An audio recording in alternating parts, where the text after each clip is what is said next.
কিছু মানুষ মনে করে সংসার জীবনটা আসলেই অনেক সহজ। একবারে দৌড়াইতে দৌড়াইতে লাফাইতে লাফাইতে যে বিয়ে করে, বিয়ে করার পরে টের পায় আসলে সংসার কী জিনিস। আমার বিয়ে হয়েছে ৫ বছর চলছে। প্রথম দিক দিয়ে জীবনটা এত সহজ ছিল না এবং এত সুখেরও ছিল না। আলহামদুলিল্লাহ এখন আমি, আমার হাসব্যান্ড এবং আমরা একটা পুত্র সন্তান মিলে ভালো আছি। ৫ বছর আগে দুজনের চলাফেরা করতে, খাবার-দাবার যাবতীয় খরচপাতি মিলে খুব হিমশিম খেয়ে যেতাম। মার থেকে জীবনে অনেক কিছু শেখা, যার আমার সংসার জীবনের প্রত্যেকটা ধাপে খুব কাজে লেগেছে। আম্মুকে দেখতাম কখনো কোনো জিনিস ওয়েস্ট করতো না বা ফেলে দিত না। এই যে দেখছেন আজকে একটা রান্না, এটা হচ্ছে লাউয়ের ছোলা আলু দিয়ে ভাজি করা।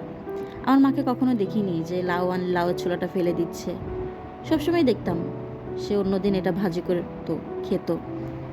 তো যেহেতু আমার টানা হেঁচড়া চলছিল, আমি একটা সবজি অন্তত মিনিমাম ২ দিন চালাতে হতো।